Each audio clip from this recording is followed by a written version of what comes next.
In September 2025, a USA Today reporter wrote that Bruce Smith's 200 career sack record was essentially untouchable. That's true if you only look at official numbers. But that's exactly where the problem starts. Because official, for the NFL, means since 1982. Everything before that is rumor, memory, old newspaper clippings, not statistics. And that skews every all-time list you've ever seen.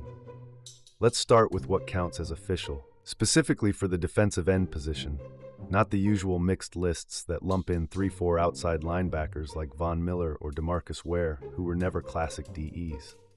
Pure defensive ends, official sacks since 1982, Bruce Smith with 200, Reggie White with 198, Chris Dolman with 150.5, Michael Strahan with 141.5, Richard Dent with 137.5, Jared Allen with 136. This is the list sold as all-time in every ranking, every graphic, every Wikipedia article. But sacks as a stat only exists since 1982. Before that, 2 full decades of NFL football, the 60s and 70s, were played with the quarterback sack simply not counted as its own number. Not because it didn't happen, it just didn't have an official name yet. In 2000, football historians John Turney and Nick Webster of the Pro Football Researchers Association set out to fix that. They combed through play-by-play records and game film for every NFL team going back to 1960. Over 2 decades of research, the result: reconstructed, unofficial sack totals for the entire pre-82 generation. And here's where it gets interesting. The player who tops that reconstruction: Deacon Jones. Defensive end, Los Angeles Rams, 1961 to 1971, then the Chargers and Redskins. Jones is widely credited with coining the term sack itself. He compared it to sacking and looting a city. The reconstructed number, 173.5 career sacks. Compared to our official list from earlier, that's third all-time, ahead of Dolman, ahead of Strahan, ahead of Dent.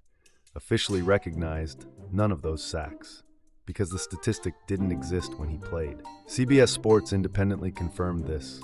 Jones would have topped the all-time list by a wide margin at his retirement, if the list had existed back then. Deacon Jones is the most striking story, but far from the only one.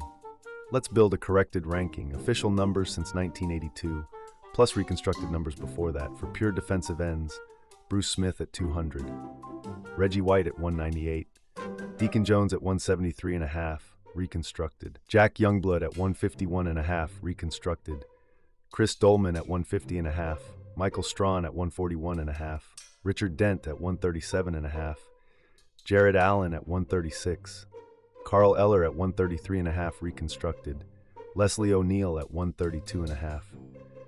6 of 10 spots stay the same as the official list, but 4 players from the 60s and 70s squeeze in between.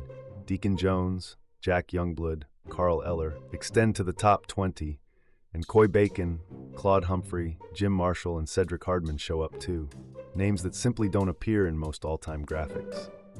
This isn't a footnote. It means the statistic the NFL uses to tell its own history has a structural blind spot, an entire generation of players. And that blind spot still decides who gets called the greatest pass rusher ever, whose number gets retired with fanfare, whose highlight reels get made. Not because these players were worse, because a counting stat arrived 2 decades too late. Next time you see an all-time list for any stat, ask yourself, since when has this actually been counted? What might be missing entirely?